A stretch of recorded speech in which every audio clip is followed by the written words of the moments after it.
بسم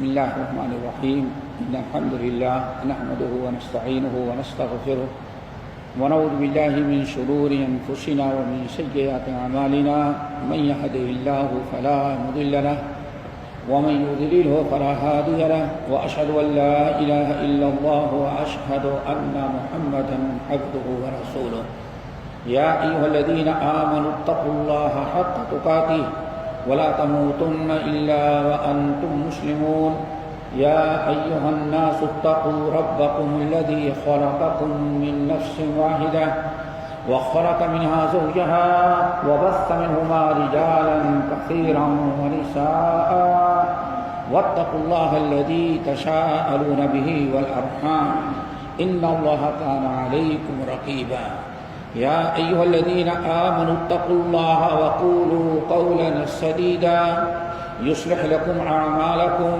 ويغفر لكم ذنوبكم ومن يطع الله ورسوله فقد فاز فوزا عظيما أما بعد فإن خير الحديث كتاب الله وخير الهدي هدي محمد صلى الله عليه وسلم وشر الأمور محدثاتها وكل محدثة بدعة وكل بدعة ضلالة وكل ضلالة في النار فأعوذ بالله السميع العليم من الشيطان الرجيم بسم الله الرحمن الرحيم وسارعوا إلى مغفرة من ربكم وجنة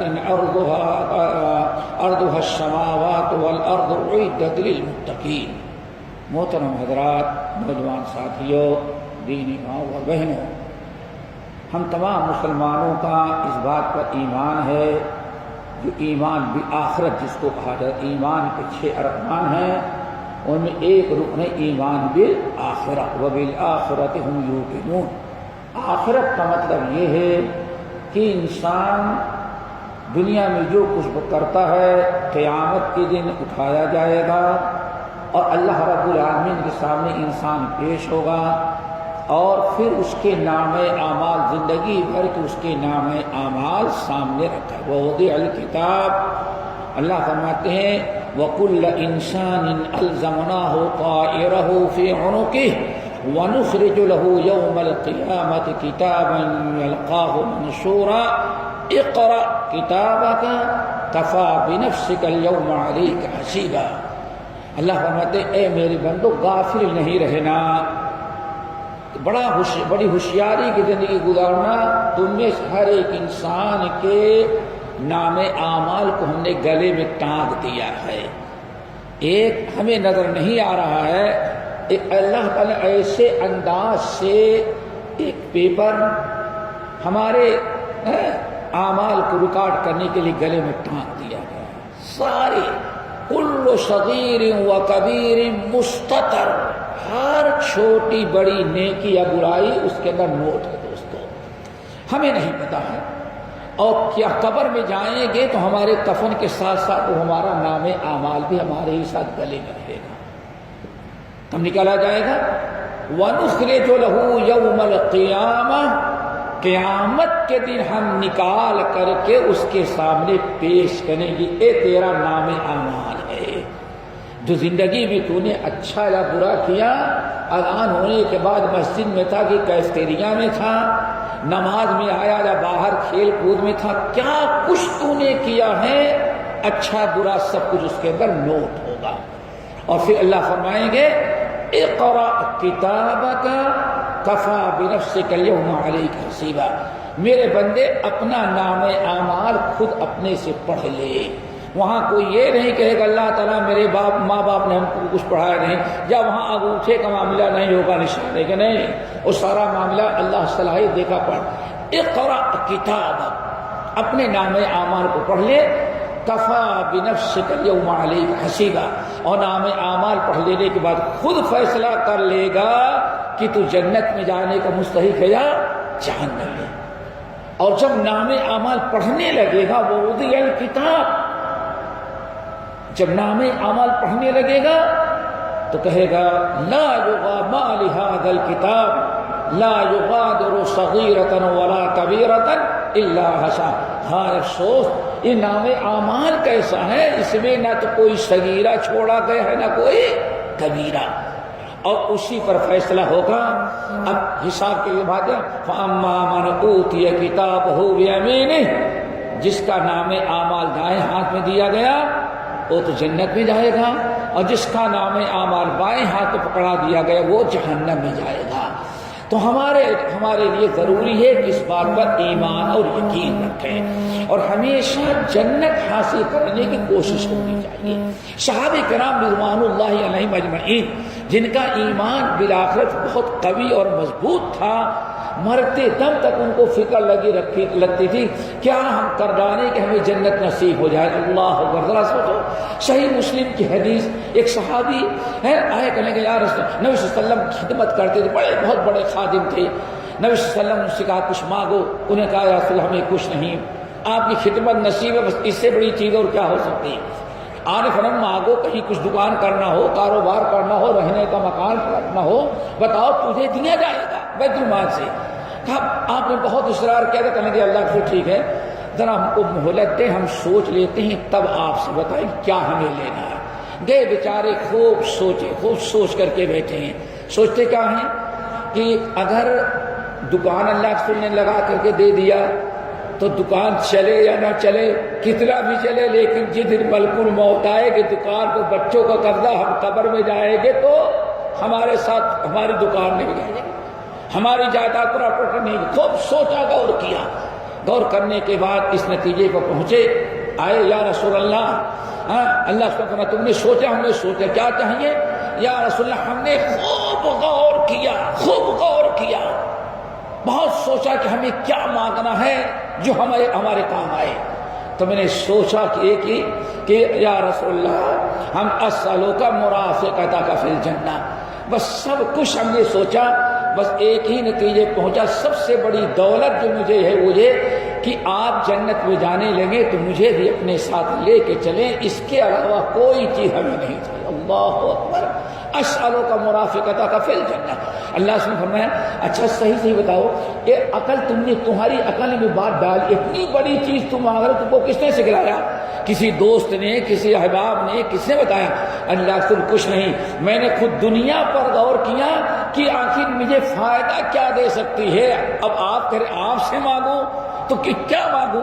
محنت مزدوری کر کے دکان کو بنا لیتا ہے، لیکن ایک ہی چیز نظر آئی کہ جو آپ کی دعا سے ملی، وہ کیا ہے؟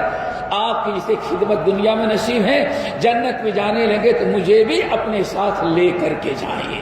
کتنی فکر تھی. دیکھو اللہ سے فرمایا دیکھو یہ میرے بس کی بات نہیں ہے، لیکن میں تمہیں ایک عمل بتا دیتا ہوں، اگر تم عمل کرتے رہے تو یقیناً تمہیں جنت میں میرے ساتھ اللہ تعالیٰ رکھے گا. کیا؟ فَأَعِنِّي عَلَىٰ نَفْسِكَ بِكَثْرَةِ السُّجُودِ. خوب کثرت سے نفل نماز پڑھا کرو. نماز ہی ایک ایسا بہترین عمل ہے کہ نماز کی برکت سے انسان جنت میں میری صحبت حاصل کر لے گا. تو دیکھو کس طرح سے انسان کو فکر ہوتی تھی جنت حاصل کرنے کی. اللہ تعالیٰ سے دعا کرو یہی فکر ہمارے اندر پیدا ہو جائے. مشہور صحابی حضرت برا ابن عازب رضی اللہ تعالیٰ عنہ، نام جانتے ہیں حضرت برا ابن عازب رضی اللہ تعالیٰ عنہ، ایک عرصہ گزر گیا ہے، ہجرت کیا، جہاد کیا، رسول صلی اللہ علیہ وسلم کی خدمت کی، صوم و صلاۃ کی پابندی کی، روزہ حج کیا، عمرہ کیا، سب کچھ کر لیا. ایک دن دوڑے ہوئے آتے ہیں، سوچتے ہیں اتنا کچھ تو میں نے کیا، لیکن پتہ نہیں اتنا سب کچھ کرنے کے باوجود جنت ملے گی کہ نہیں ملے گی. اللہ اکبر.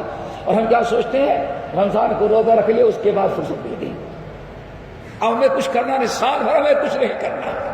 وہاں ذرا سے کتنی بڑی فکر. یا رسول اللہ دلنی علی عملی یدخلنی الجنہ. آپ ہمیں کوئی ایسا عمل بتا دیجیے جو ہمیں جنت میں داخل کر دے اور جہنم سے مجھے بچا دے. سوال سے اندازہ لگتا ہے کتنی فکر ان لوگوں کو تھی.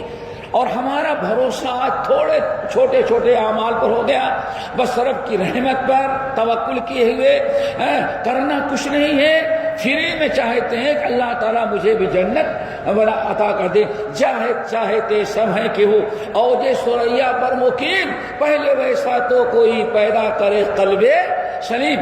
چاہتے ہیں سب لیکن عمل نہیں کرنا چاہتے، فری میں چاہتے بغیر عمل کے چاہتے ہیں. اللہ تعالیٰ ہمارے اندر ان اعمال کا شوق پیدا کر دے جن اعمال کو اللہ تعالیٰ نے جنت میں داخل کرنے کو واجب قرار دیا ہے. میرے بھائیو، نبی صلی اللہ علیہ وسلم کے صحابی آتے ہیں، وہ دیکھا آپ نے، یا رسول اللہ دلنی علی عمل یدخلنی الجنہ، آپ مجھے کوئی ایسا عمل بتا دیں جو عمل ہمیں جنت میں داخل کر دے. آپ نے سر جھکایا، بہت دیر تک سوچتے رہے، سوچ کر کے پھر آپ نے اپنا سر مبارک اٹھایا، اللہ اکبر، اور آپ نے فرمایا میں تمہیں 4 عمل بتاتا ہوں، اگر وہ 4 عمل تم نے کر لیا تو ان 4 عمل کی برکت سے اللہ تیرے اوپر جنت کو واجب کر دے گا. 4 عمل. نمبر 1، آنے فرمایا آتے کے نشن، آتے کے نشن، جان آزاد کر دیا کرو، جان آزاد کرو، یعنی غلام آزاد کرو. ایک انسان جو بیچارہ بیچ دیا گیا ہے، غلامی کی زندگی گزار رہا ہے، آقا نے اپنا غلام بنا رکھا ہے، غلامی کی زندگی گزار رہا ہے، آزادی چاہتا ہے بیچارہ. اگر وہ آزادی چاہتا ہے تو تم اس کو آزاد کر دو، تو غلام کے ایک ایک عضو کے بدلے اللہ تعالیٰ تجھے جہنم سے آزاد کر دے گا، اور جہنم سے جو آزاد ہوا وہ جنت میں چلا جائے. اللہ اکبر. آتے کی نشنا، ایک جان آزاد کر دو. نمبر 2، وفق کو رقبہ، وفق کو رقبہ. دوسرا عمل گردن آزاد کرا دو. پہلے کیا آزاد کرا دو؟ جان، اور دوسرا گردن آزاد کرا. دونوں بڑا فرق ہے. لیکن صحابی نے کہا یا رسول اللہ اولیستا بواحد، کیا یہ دونوں ایک ہی نہیں ہے؟ آج فرمانے دونوں 2 ہیں. ایک ہے جان آزاد کرا دینا اور ایک ہے گردن آزاد کرا دینا. اللہ رسول کیا فرق ہے دونوں میں؟ آج فرمایا جان آزاد کرا دینا یہ ہے کہ انسان کسی غلام کو غلامی سے آزاد کر دے، اور گردن آزاد کرانا یہ ہے کہ کوئی انسان آزاد ہونا چاہتا ہے اور کچھ آزاد ہونے کے لیے پیسہ بھی جمع کر چکا ہے، لیکن اتنا نہیں جمع کر پایا ہے جس سے اس کے آقا قیمت لے کے اس کو آزاد کر دے. گردن بیچارے کی پھنسی ہوئی ہے، تھوڑا سا اور کہیں سے پا جائے تو وہ آزاد ہو جائے. تو اللہ رسول فرمایا اس کی تم مدد کر دو تاکہ غلامی سے آزاد ہو جائے، گردن آزاد ہو جائے. یہ دوسرا عمل ہے. اللہ تعالی ہم سب کو توفیق نصیب فرمائے. آج غلام تو نہیں ہے، لیکن آج امت میں بہت سارے لوگ ایسے ہیں جو غلامی کی زندگی بھی گزار رہے ہیں اور گردن بھی اٹکی ہوئی ہے. اللہ اکبر. کسی بیچارے نے کسی ضرورت کے تحت قرض لے لیا آل اولاد کے کھلانے پلانے کے لیے، اب دینے کی طاقت نہیں ہے، گردن آزاد تو ہے لیکن گردن اس کی لٹکی ہوئی ہے. جب بھی چاہتا ہے قرض دینے والا آتا ہے، 2-4 باتیں سنا کے جا رہا ہے. اللہ اکبر. کتنے لوگ ایسے ہیں گھر میں بچیاں پڑی ہوئی ہیں، شادی کرنے کے لیے ان کے پاس کوئی رقم نہیں ہے. اور آج تو جانے دیں یہ جو سیلاب، یہ بلائیں آفتیں آئی ہوئی ہیں، پتہ نہیں کون کون کس کی گردنیں کس انداز سے ان بیچاروں سے پوچھو تو پھنسی ہوئی ہے.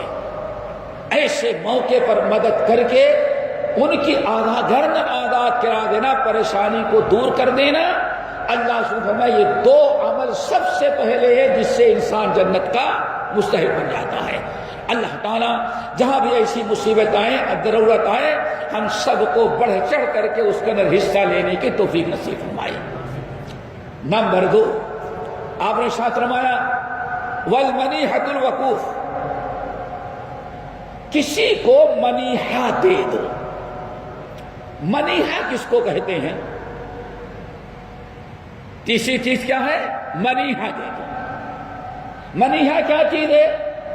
آج تو زمانہ ختم ہو گیا، جو دیہات کے لوگ ہیں انہوں نے دیکھا ہوگا، باپ دادا سے سنا ہوگا کہ ایک زمانہ ایسا تھا کہ جب چاول آٹا روٹی نہ ملے تو انسان دودھ پی کر کے زندگی گزارتا تھا۔ جانور کا دودھ پیتا، بچوں کو پلا دیتا، وہی اس کا کھانا ہوتا تھا، اس کا پینا ہوتا تھا۔ دیکھا ہوگا نبی صلی اللہ علیہ وسلم کے زمانے میں، سنن ترمذی کی حدیث، حضرت ابو ہریرہ رضی اللہ تعالیٰ عنہ کہتے ہیں ایک دن گزر گئے، 2 دن گزر گئے، 3 دن گزر گئے، کوئی کھانا نہ ملا۔ صبح سے شام تک انتظار کرتا کہ کہیں سے کچھ آ جائے۔ کہتے 3 دن گزر گئے، کچھ کھانا ملا ہی نہیں ہم کو۔ نبی صلی اللہ علیہ وسلم نے ہماری کمزوری پریشانی دیکھ لی کہ میں بہت پریشان ہوں۔ آپ نے بھانپ لیا، ابو ہریرہ کھانا نہیں ملا؟ اللہ کے رسول کچھ نہیں ملا، 3 دن ہو گئے، 4تھا دن شروع ہے، ایک لقمہ ایک کھجور نصیب نہیں ہوا۔ اللہ نے فرمایا صبر کرو۔ کہتے ابھی اللہ کے رسول نے صبر کرنے کی دعوت دی، اتنے میں ایک شخص آپ کے گھر میں، جو آپ کا گھر جیسے حضرت عائشہ کا تھا، فلاں کا تھا، بالکل مسجد سے کے سامنے تھا، کہیں سے ایک پیالہ دودھ آ گیا، صرف ایک پیالہ دودھ۔ کہتے ہیں جب ایک پیالہ دودھ آیا تو گھر سے اطلاع دی گئی کہ یا رسول اللہ کسی نے ایک گلاس ایک پیالہ دودھ بھیج دیا ہے۔ کہتے ہیں جب ایک پیالہ دودھ سنا تو میں نے کہا الطاف ایک بوتل 1 لیٹر آ گیا ہوتا ہے، ایک میں بڑا ڈبہ بھر کر تو اللہ رسول بھی پی لیتے، ہم لوگوں کو پلاتے، آیا تو کتنا صرف ایک پیالہ آیا۔ کہتے ہیں نبی صلی اللہ علیہ وسلم نے فوراً جا کر کے گھر سے لیا، ملایا، دودھ لیا، تو میں نے سوچا شاید اللہ رسول پی لیں گے تو جو بچے گا وہ ہمارے نصیب میں ہوگا۔ اللہ رسول ہمارے بھوک کو جانتے ہیں، میں پریشان ہوں، اللہ رسول ہمیں ضرور دیں گے، لیکن اللہ کے رسول صلی اللہ علیہ وسلم اپنا پیے اور نہ ہم کو دیا۔ آن فرمایا ابو ہریرہ یہ مسجد میں جتنے لوگ ہیں سب کو بلاؤ تو، اللہ اکبر، یہ دودھ کی برکت۔ اللہ رسول نے حکم دیا، میں سب کو لگا دیکھو اللہ رسول ہے، مسجد میں جتنے بھوکے تھے سب کو اللہ کے رسول نے دودھ پلا دیا، اور میں دیکھتا تھا اتنا پی رہا ہے کہیں ختم ہو جائے گا تو کچھ نہیں ہمیں ملے گا، سب سے زیادہ بھوکا تو میں تھا، لیکن ہماری باری نہیں آتی، سارے مسجد کے لوگوں نے پی لیا، تو میں سوچا اب میری باری آئی ہے، اب اللہ رسول ہم کو دیں گے۔ لیکن اللہ رسول ابو ہریرہ وہ اصحاب صفہ بیٹھے یاد کر رہے ہیں، قرآن کو بلا کر کے لاؤ۔ امید میں لگایا ہوا تھا، لیکن اللہ رسول نے کیا فرمایا؟ چلیے، نہ اللہ رسول نے خود پیا اور نہ ہم کو پینے دیا، لیکن اللہ کے رسول کا حکم ہے، گئے بلا کر کے سارے لوگوں کو بلا کر کے لائے، سب لوگوں نے پی لیا، تو میں سوچا کہ شاید اب ہماری باری آ گئی، کیوں؟ مسجد والوں نے پی لیا، اصحاب صفہ نے پی لیا، اب میری باری ہوگی۔ کہتے ہیں اب ذرا امید لگایا، سب لوگوں نے پی کے واپس پیالہ دیا، تو سوچا پی تو نہیں سکتا تھا، اللہ رسول کے پاس لے گئے کہ اللہ رسول دیں گے تب میں پیوں گا، تو اللہ رسول نے پیالہ لے لیا، فرمایا دیکھو باہر کھڑے ہو جاؤ، باہر جتنے لوگ نظر آ رہے ہیں سب کو لاؤ، سب کو دودھ پیا۔ کہتے ہیں میں پیاس کے مارے بھوک کے مارے مر رہا ہوں، لیکن ہمارا نمبر ہی نہیں لگتا۔ بلایا، سارے لوگ آئے، پی لیے۔ اللہ رسول فرمایا اچھا دیکھو اور کچھ لوگ نظر آ رہے ہیں، گیا جو نظر آیا تو ان کو بلایا، سب کو پلاتے جا رہے ہیں، نہ اللہ رسول نے خود پیا نہ ہم کو پینے دیا۔ کہتے ہیں میں نے کہا یا رسول اللہ کوئی نظر نہیں آ رہا ہے، تو میں نے کہا کہ اللہ رسول ارے ایک مرتبہ دیکھ لو کوئی اور آتا ہوگا۔ کہتے ہیں جا کر دیکھ کر کے آیا، جو نظر آئے لے کر کے آیا، سب لوگوں نے پی لیا، تو اللہ رسول نے فرمایا ابو ہریرہ اب تم پی لو۔ یہ آپ کا معجزہ تھا، برکت تھی دودھ کی، اللہ نے برکت دیا۔ اللہ رسول نے فرمایا ابو ہریرہ پی لو۔ کہتے اب میں پینا لگا تو جتنا پی سکتا تھا پیا، پھر اللہ رسول نے فرمایا پکڑا ابو ہریرہ اشرب اور پی لو، تو اور پیا جتنا پی سکتا تھا، پھر واپس لوٹایا اشرب ایک مرتبہ اور پی لو، کہتے تیسری مرتبہ پھر پیا۔ اب پینے کے بعد پھر میں نے اللہ رسول کو پکڑایا، آپ نے فرمایا اشرب اور تم پی لو۔ کہنے لگے یا رسول اللہ پیٹ میں جگہ باقی نہیں رہ گئی، اب کوئی گنجائش نہیں. پھر نبی صلی اللہ علیہ وسلم نے پیا. ذرا سوچو، اس سے اندازہ لگتا ہے کہ دودھ کتنی بڑی غذا تھی اس وقت جب نبی علیہ السلام بیان. لیکن آج ماشاءاللہ دودھ الگ ہونا چاہیے، کافی کا دودھ الگ ہونا چاہیے، کیا ہونا چاہیے، پھر اس کا دہی ہونا چاہیے، پتہ نہیں. سب کچھ کھانے کے بعد وہ زمانہ تھا دوستو دودھ بطور غذا کے استعمال کیے جاتے تھے. تو آپ نے ارشاد فرمایا تیسرا عمل یہ ہے کہ اگر تم دیکھو کچھ غریب انسان ہے جن کے ہاں کھانے پینے کی تنگی ہے، تو کوئی دودھ والی بکری یا دودھ والی اونٹنی اس کو دے دو تاکہ اس کے ہاں فاقہ بند ہو جائے، یعنی اس کے کھانے پینے کا انتظام کر دو. دوسرے لفظوں میں کیا کہو بھائیو، یعنی کھانے پینے کا بھوکوں کو کھلا دو. اللہ اللہ. کتنے ہو گئے؟ 3. نمبر 4 جو بڑی ہے، آپ نے فرمایا نمبر 4 والفیء علی ذی الرحم، جو آج بہت مشکل ہو گیا ہے. آپ نے فرمایا جو تمہارے ظالم رشتہ دار ہیں، تمہارے ظالم رشتہ دار جو تمہارے کو گالیاں بھی دیتے ہیں، تمہاری غیبتیں بھی کرتے ہیں، شکوہ شکایت بھی کرتے ہیں، نقصان بھی پہنچاتے ہیں، اور دل تو بہت دکھاتے ہیں تم کو بھی، تمہارے اہل و عیال کو بھی، لیکن ہیں تو رشتہ دار. ان کے ظلم کا بدلہ ظلم سے نہ دو، ان کے ساتھ بھی تم صلہ رحمی کیا کرو. اللہ اکبر. والفیء علی ذی الرحم الظالم، ظلم کرنے والے رشتہ داروں کے ساتھ اچھا سلوک اور اچھا احسان کرنا، صلہ رحمی کرنا. اور آج دوستو سب سے بڑا جہاد یہی ہے، تقریباً تجربہ کرتے ہوں گے، آج رشتہ داروں کے ساتھ رشتہ داری نبھانا آج سب سے بڑا جہاد اور سب سے بڑا عمل دوستو یہ ہے. کیوں؟ جب تک دیتے رہو ان کے مرضی کے مطابق تو خوش ہیں، جس دن اپنی مرضی سے دو ان کے مرضی کے مطابق نہ دو، اس دن سے ذرا دیکھیں پھر زندگی بھر کے سارے احسانات کو بھلا دیتے ہیں. تجربہ کیا ہوگا. اسی لیے دوستو اسلام نے بڑی تاکید کی کہ سب سے بڑا عمل بڑا جو تجھے جنت میں لے جانے والا ہو سکتا ہے وہ ہے کہ رشتہ داری کو نبھاؤ. خاص طور سے ظالم جو رشتہ دار ہیں ان کے ظلم کی وجہ سے تم صلہ رحمی ترک نہ کرو، تم ان کے ساتھ احسان کرتے رہو، ان کے دکھ درد میں کام آتے رہو. یہ 4 چیزیں ہو گئی. کتنے ہو گئے؟ 4. لیکن رحمت للعالمین ہے، آن فرمایا یا برا فَإِن لَمْ تُطِعْ ذَلِكَ، اگر یہ چاروں عمل نہیں کر سکتے پھر بھی تمہیں جنت میں جانا ہے، کوئی ایسا عمل بتا دے جو جنت تمہارے لیے واجب کر دے. اللہ اکبر. تو ایسا کرو، 2 عمل اور دوسرا کر لو. ہو سکتا ہے یہ 4 عمل نہ کر سکتے ہو، استطاعت نہ ہو، حالات سازگار نہ ہو، لیکن تم جنت میں جانا چاہتے ہو، ایسا عمل جو جنت واجب کر دے. تو ایسا کرو، 2 عمل اور بتا دیتے وہ تم کر لو. بہت خوش. دیکھیں اس پتہ دین کتنا آسان ہے. ان دین ہے یہ سن کتنا دین آسان ہے، اور جنت کے راستے لانے کتنا آسان کیا ہے. لیکن مسلمان آج سب سے مشکل کیا سمجھتا ہے؟ دین اور شریعت کی پابندی. دنیا کی ساری تکلیفیں برداشت کر لیتا ہے، لیکن دین کے معاملے میں تکلیف برداشت کر کے دین پر عمل کرنے کے لیے تیار. دین بڑا مشکل ہے. اللہ سے وہ 2 کیا ہیں؟ آپ نے فرمایا فَإِن لَمْ تُطِعْ ذَلِكَ، اگر یہ 4 عمل نہیں کر پا رہے ہو تو 2 عمل دوسرے کر لو. نمبر 1 فَأَمُرْ بِالْمَعْرُوفِ، نمبر 2 وَانْهَ عَنِ الْمُنْكَرِ، نیکی کا حکم دو اور برائیوں سے روکتے رہو. یہ تو سب کا، اس میں تو پیسے کوئی ضرورت ہی نہیں، اس میں تو استطاع بس زبان ہلانا ہے. اپنے گھر میں اپنی اولاد کو نیکی کا حکم دیا جائے، اپنے گھر والوں کو دیں، اپنے پڑوس والوں کو دیں، اپنے دوست احباب کو دیں. اللہ اکبر. امر بالمعروف اور برائی سے لوگوں کو روکتے رہیں. یہ بہت بڑا فریضہ ہے، اور یہی کہا جاتا ہے اسلام کے باقی رہنے کے 2 پہیے ہیں. ایک اسلام کی جو گاڑی چلتی ہے شریعت کی، وہ 2 پہیے ہیں. ایک ہے امر بالمعروف اور دوسرا نہی عن المنکر. اپنے سے، اپنے دوست احباب، اپنی رشتہ دار ہر ایک کو نیکی کا حکم دیا جائے۔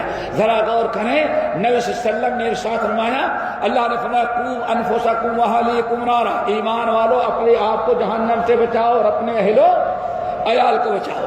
نبی صلی اللہ علیہ وسلم نے ارشاد فرماتے مروا اولادکم بالصلاۃ، مروا اولادکم بالصلاۃ، تم لوگوں اپنی اولاد کو نماز کا حکم دو۔ اللہ اکبر! آج کتنے ماں باپ ہیں، ذرا سوچے اپنی اولاد کو نماز کا حکم دے رہے ہیں کہ نہیں دے رہے۔ یہ چند افراد نہیں، وہ عمومی طور پر ذرا دیکھیں، آج باپ بھی اپنے بچے کو ہر چیز سے روکتا ہے لیکن نماز چھوڑنے سے نہیں روکتا، جبکہ قرآن پاک کا حکم کیا ہے؟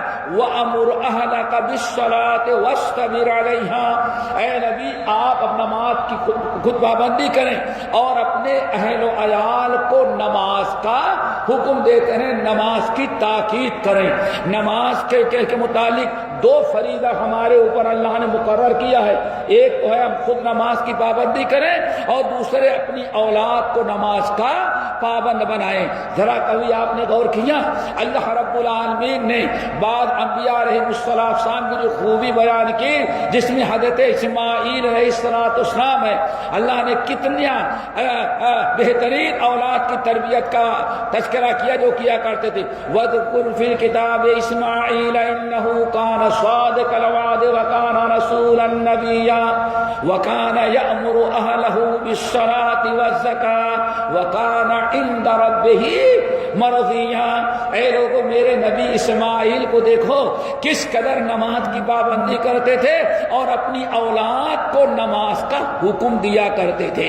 حضرت یحییٰ علیہ السلام، حضرت عیسیٰ علیہ السلام جب بچپنے میں آواز کھولی، پورا قرآن پڑھ ڈالو سورہ مریم کے اندر، جب اپنے ماں کے گود میں آ رہے تھے، قوم نے پوچھا اے مریم کہاں سے لے کر کے آئی؟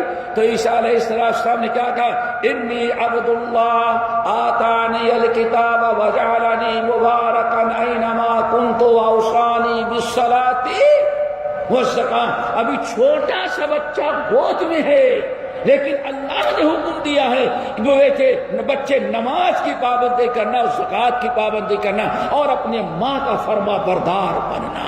لیکن اللہ تعالیٰ نے بچے کے اندر ساری صلاحیت رکھی ہے، بچہ جب بڑا ہوتا ہے تو ہم کوتاہی کرتے ہیں اور ہمارا بچہ بے نمازی نکل جاتا ہے۔ تو دوستو، امر بالمعروف سب سے پہلے اپنے دوست سے۔ امام احمد بن حنبل رحمۃ اللہ علیہ اپنے کتاب الصلاۃ کے اندر ایک عجیب سا واقعہ نقل کرتے ہیں، واقعہ تو بڑا طویل ہے، اس کا آخری حصہ یہ ہے کہ قیامت کے دن ایک انسان اپنے پڑوسی کا دامن پکڑ کے رب کے سامنے لائے گا اور کہے گا یا ربی ھذا خاننی، اللہ اس نے میری خیانت کی ہے۔ بندہ کہتا ہے اللہ تعالیٰ میں نے نہ اس کے مال میں خیانت کی ہے نہ اس کی اولاد میں خیانت کی ہے، لیکن ہمارے اوپر الزام لگاتا ہے میں نے خیانت کی ہے۔ اللہ تعالیٰ فرماتے ہیں اس نے کیا خیانت کی ہے؟ اللہ اس نے یہ خیانت کی ہے رانی فی المعصیۃ ولم ینہنی عنہا، اس نے ہم کو برائیاں کرتے ہوئے دیکھتا تھا لیکن ہم کو کبھی برائی سے منع نہیں کیا، خود نیک کام کرتا رہا، برائی سے بچتا رہا، لیکن ہمیں کبھی اس نے برائی سے روکا نہیں۔ اگر جس برائی کے بنا پر آج ہم کو جہنم میں آپ ڈال رہے ہیں ہمیں معلوم نہیں تھا، یہ اگر بتایا ہوتا تو شاید میں آج جہنم میں نہ جاتا۔ تو دوستو، امر بالمعروف اور نہی عن المنکر، آپ نے ارشاد فرمایا اے میرے بندے، اے اللہ نے ارشاد فرمایا اے براء ابن عازب، اگر تم 4 عمل نہیں کر سکتے تو یہ 2 عمل بڑے آسان ہیں، ان کو کر لو۔ ایک تو ہے امر بالمعروف اور دوسرے نہی عن المنکر۔ آج آپ دیکھیں، میں سمجھتا ہوں آج ہر مسلمان پریشان ہے۔ کیا خیال ہے؟ بر صغیر کیا پوری دنیا کے مسلمان؟ اللہ مہربان فرماتا ارحم الراحمین، آپ رحم کر، یہی ہوتا ہے نا ارحم الراحمین۔ ماشاء اللہ تراویح میں کتنی لمبی دعا ہوتی ہوگی، یا ارحم الراحمین یا ارحم الراحمین، لیکن اللہ رحم کیوں نہیں کر رہا؟ کبھی ہم نے غور کیا؟ سورۃ التوبہ کے اندر اس کا بیان ہے والمؤمنون والمؤمنات، مومن آپس میں ایک دوسرے کے ذمہ دار ہیں، ایک دوسرے کے پرسان حال ہے، دوست ہیں۔ کیا ہے؟ یأمرون بالمعروف وینہون عن المنکر، ایک مومن دوسرے مومن کو برائی کا حکم دیتا، نیکی کا حکم دیتا ہے، برائی سے روکتا ہے۔ وَيُقِيمُونَ الصَّلَاةَ، نماز قائم کرتا ہے اور زکوٰۃ دیتا ہے۔ اولئک سیرحمھم اللہ، یہ ایمان والے ہیں جو آپس میں ایک دوسرے کو برائی سے روکتے ہیں اور نیکی کا حکم دیتے ہیں، یہ ایمان والے جن پر اللہ تعالیٰ ضرور رحم کرے گا۔ اور آج ہم کتنا، اگر یہ منبر نہ ہو تو آج چلتے پھرتے کوئی کسی کو برائی سے روکنے والا، آپ شاید دیکھتے رہے ہوں ایک زمانہ اور رہا، محلے میں آپ کوئی برائی کریں، ماں باپ کو پتہ نہیں لیکن محلے کا کوئی آدمی دیکھتا تو آپ کو برائی سے روکتا رہا ہوگا۔ محلے میں یہ نہیں دیکھتا کہ ہمارا بچہ ہے کسی اور کا بچہ ہے، مسلمان تو ہے۔ اگر کوئی غلط کام کرتے ہوئے دیکھتا تو ہر بڑا آدمی ذمہ داری سے کہتا ہے میرا بچہ دوسرے کا ہے، میرا نہیں ہے، لیکن غلط کام کر رہا ہے اس کو ڈانٹتا تھا، روکتا تھا۔ آج انسان اپنی اولاد کو برائی سے روکنے کے لیے تیار نہیں، کس قدر یہ زمانہ بدلتا گیا۔ تو دوستو، امر بالمعروف و نہی عن المنکر کرو۔ کتنے ہو گئے بھائی؟ 6 ہو گئے۔ آپ نے ارشاد فرمایا فَإِن لَّمْ تُطِعْ ذَلِكَ، برائے ابن عازب، اگر یہ بھی تم سے نہیں ہو پا رہا ہے۔ دیکھیں ان کے سوال کی کتنی اللہ کے رسول کے نزدیک اہمیت۔ فَإِن لَّمْ تُطِعْ ذَلِكَ، اگر یہ بھی نہیں کر سکتے تم کسی عذر کی بنا پر، تو ایک عمل اور بتا دیتا ہوں جس کو ضرور تم کر سکو گے، کم سے کم اس کو تم بنا لو۔ اللہ رسول کے بتا دیں، اللہ نہ کرے کسی عذر کے بنا پر یہ 6 اعمال نہ کر سکا تو اتنی خوش نصیبی کیا ہوگی، آپ ایک عمل اور بتا دیں جس کی بنا پر جنت ہمارے لیے واجب ہو جائے۔ یا رسول اللہ وہ کیا ہے؟ آپ نے فرمایا کف علی لسانک الا من خیر، اپنی زبان پر کنٹرول کر لو، زبان سے ہمیشہ اچھی بات کرو۔ اگر تو نے زبان کی حفاظت کر لیا تب بھی اللہ تیرے لیے جنت واجب کر دے گا۔ اللہ اکبر، کیا خیال ہے دوستو؟ آج ہم اپنی زبان کی بھی حفاظت نہیں کر سکتے، اپنی زبان کی بھی ہماری حفاظت نہیں ہو سکتی۔ کف علیک لسانک الا من خیر، اپنی زبان پر ٹھان لو، اس بات کو طے کر لو، وعدہ کر لو اللہ تعالیٰ سے کہ اس زبان سے اچھی ہی بات ہم کہیں گے، کوئی غلط بات نہیں کریں گے، جب بھی انسان جنت کا مستحق ہو جائے۔ اسی لیے دوستو کم سے کم زبان کی ہمیں حفاظت کرنی چاہیے۔ اللہ اکبر۔ ہاں، امام مالک رحمۃ اللہ علیہ نقل کرتے ہیں ایک دن عمر بن الخطاب رضی اللہ عنہ کہا کہ اپنے غلام سے چلو آج ابو بکر صدیق امیر المومنین سے مل کر کے آتے ہیں، کئی روز ہو گیا ہے ابو بکر صدیق سے نہیں ملے، چلو مل کر کے آتے ہیں۔ ابو بکر صدیق سے ملنے کے لیے عمر بن الخطاب اپنے خادم اسلم غلام کو لیے اور لے کے چلے۔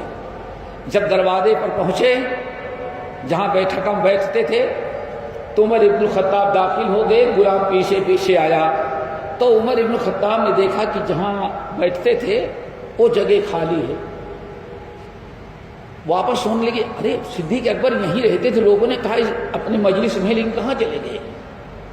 دیکھا تو کہیں نظر نہ آئے، تو ایک کونے میں جا کر کے صدیق اکبر بیٹھے ہیں اور اپنی زبان کھینچ کر کے خوب اس کو دبا رہے ہیں۔ اللہ اکبر، آج تو انسان کا ایک بڑا ظلم کرے، اپنی زبان کو خوب دبا رہے ہیں، آنکھیں سرخ ہو گئی ہیں اور رات نیچے تک ٹپک رہی ہے۔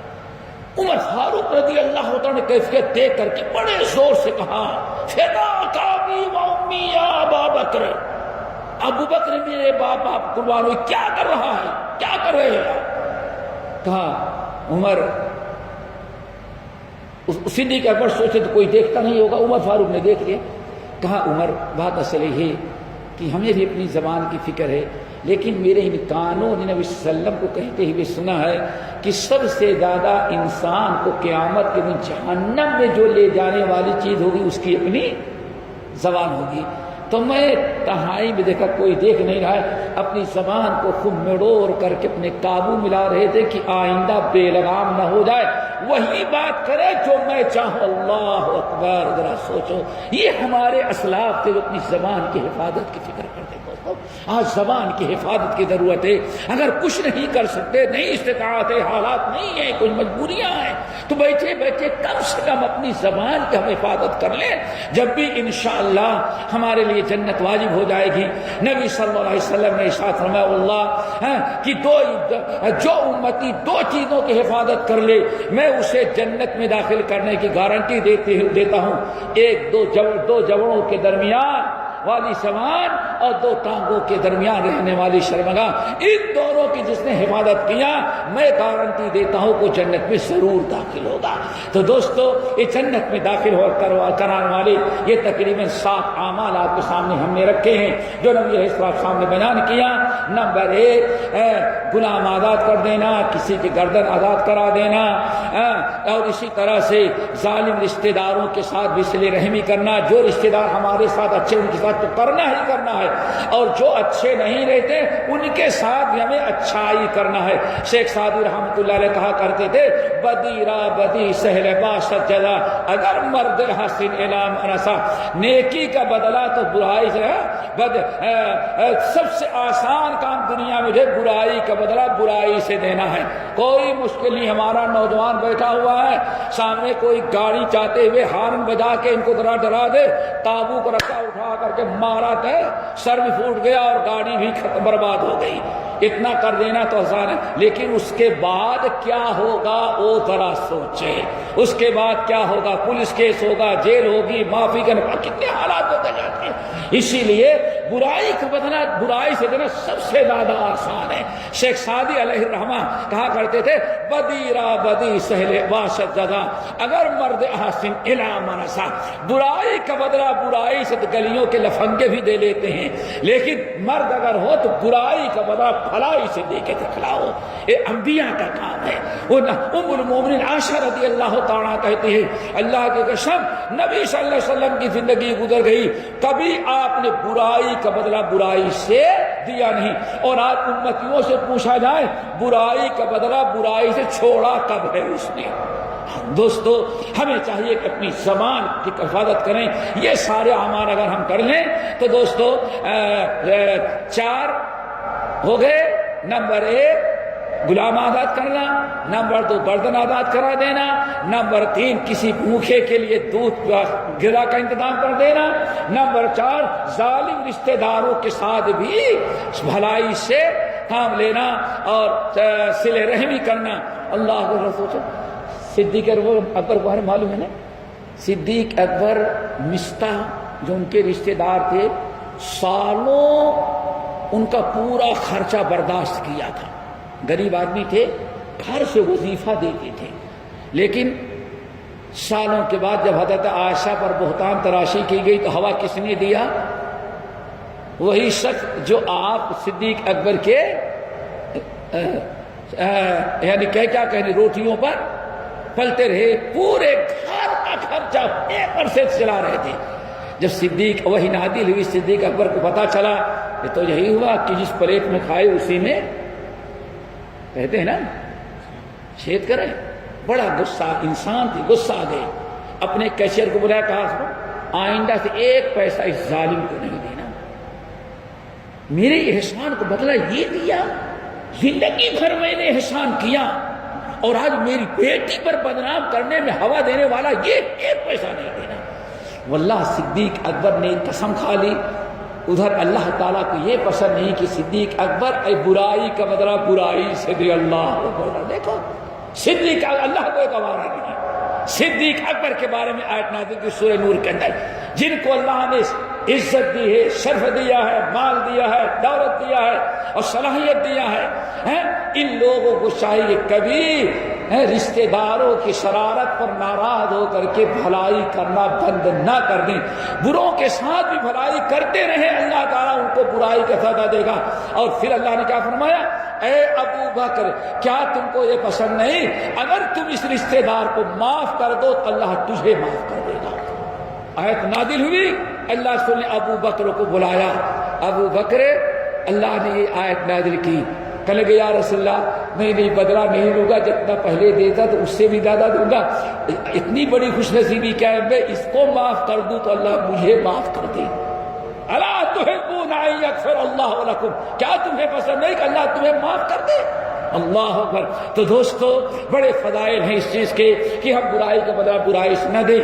نمبر 5 امر بالمعروف. نمبر 6 نہی عن المنکر. اگر یہ سب کچھ نہ ہو تو کم سے کم اپنی زبان کی حفاظت. انشاءاللہ جب زبان کی حفاظت کریں گے، جب بھی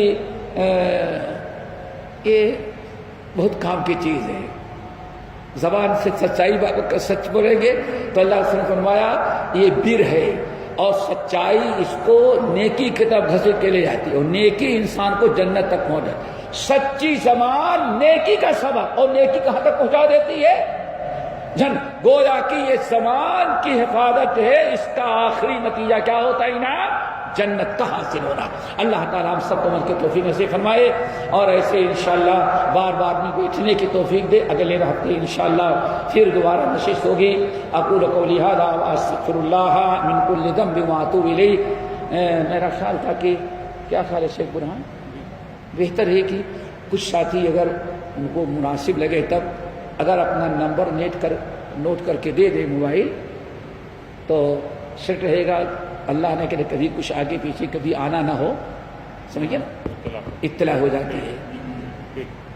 ٹھیک ہے نا؟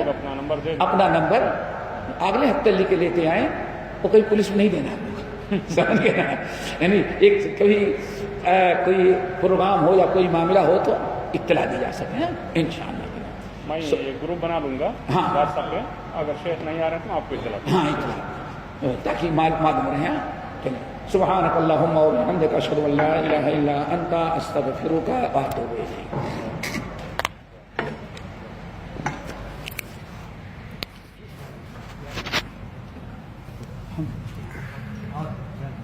چلو بھائی خیریت سے ہیں؟ ماشاء اللہ. ہاں باہر کرو. ہاں خیریت سے؟ وعلیکم السلام.